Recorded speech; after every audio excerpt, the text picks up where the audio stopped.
Presented by PY Films.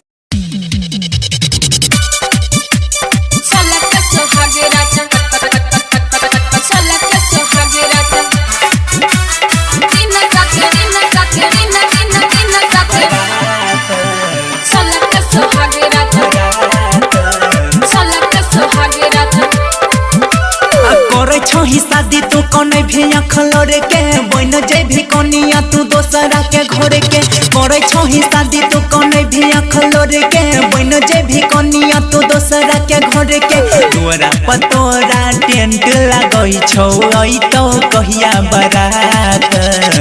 अभी दिन साथ तबले तू कर बात 15 कचिए शादी 16 के सोहागे रात अभी दिन साथ तबले तू कर बात 15 कचिए शादी 16 के सोहागे रात Jim recording studio Simri Bakhtiyarpur music by अभी दिन साथ तबले तू कर बात 15 कचिए शादी 16 के सोहागे रात अब के करा से करबै के मीठी मीठी बतिया जोड़ले भी दोसर संगे प्रीतिया हे सोना एना नहीं बोल हाँ गे के करा से करबै के मीठी मीठी बतिया जोड़ले भी दोसर संगे प्रीतिया सब दुनिया हाथ करब रे हमें बाहा करब ससुर सहया के नहिरा मूला कहा करब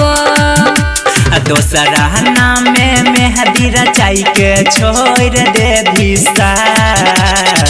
अभी दिन साथ तबले तू कर बात 15 कचिए शादी 16 के सोहागे रात अभी दिन साथ तबले तू कर बात 15 कचिए शादी 16 के सोहागे रात 16 के सोहागे रात 16 के सोहागे रात Jim recording studio Simri Bakhtiyarpur दिने दिने टेंशन जाय छै गे बढ़ल हो ही जे तो शादी मांग जाय तो गे भरल रे बाबू टेंशन नहीं लेना हे गे दिने दिने टेंशन जाय छै गे बढ़ल हो ही जे तो शादी मांग जाय तो गे भरल हमर चिंता करब छौरा तू छोहर दही रे राइटर कृष्णा समझाबे एकरा कुछ कही रे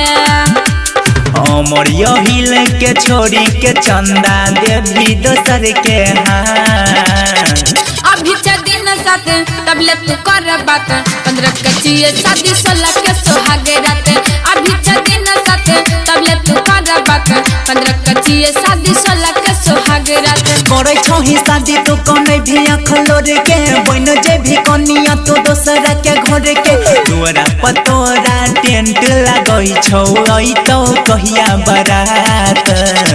अभी दिन साथ तबले तू कर बात 15 कचिए शादी 16 के सोहागे रात अभी दिन साथ तबले तू कर बात 15 कचिए शादी 16 के सोहागे रात रिकॉर्डिंग बाय अमर राज।